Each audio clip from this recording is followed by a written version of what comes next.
భ్రమరాంబికా చెల్లి, ఏంటి అంత ఎత్తున ఉన్న శ్రీశైల శిఖరం వదిలి ఈ దుర్గమ్మ కొండకొచ్చావు? శ్రీశైలంలో ఉండే నా కష్టాలు చెప్పుకుందామని వచ్చానక్క.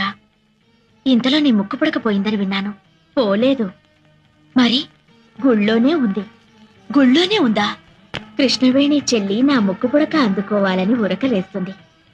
అది జరిగితే ప్రళయం వస్తుందిగా, అందుకని నేనే తీసేశాను. ఎక్కడుంది? ఈ రాత్రి 1000 సంవత్సరాలకి ఓసారి వచ్చే దుర్గాష్టమి. 7 గ్రహాలు మకర రాశిలో కలుస్తాయి. చంద్రగ్రహం సూర్యగ్రహం మాత్రం కన్యారాశిలో ఉంటాయి. ఆదిశక్తి అపరజ్యోతియే ఆకాశంలో వెలుగుతుంది. త్రిమూర్తులు కూడా ఆ జ్యోతికి యజ్ఞశక్తిని ధారపోస్తారు. ఈ రాత్రి ఆ దివ్య గడియల్లో ఎవరైతే నా వ్రతం చేస్తారో వాళ్లకు నా ముక్కుపుడక దక్కుతుంది. నీ వ్రతం నేను చేస్తానక్కా.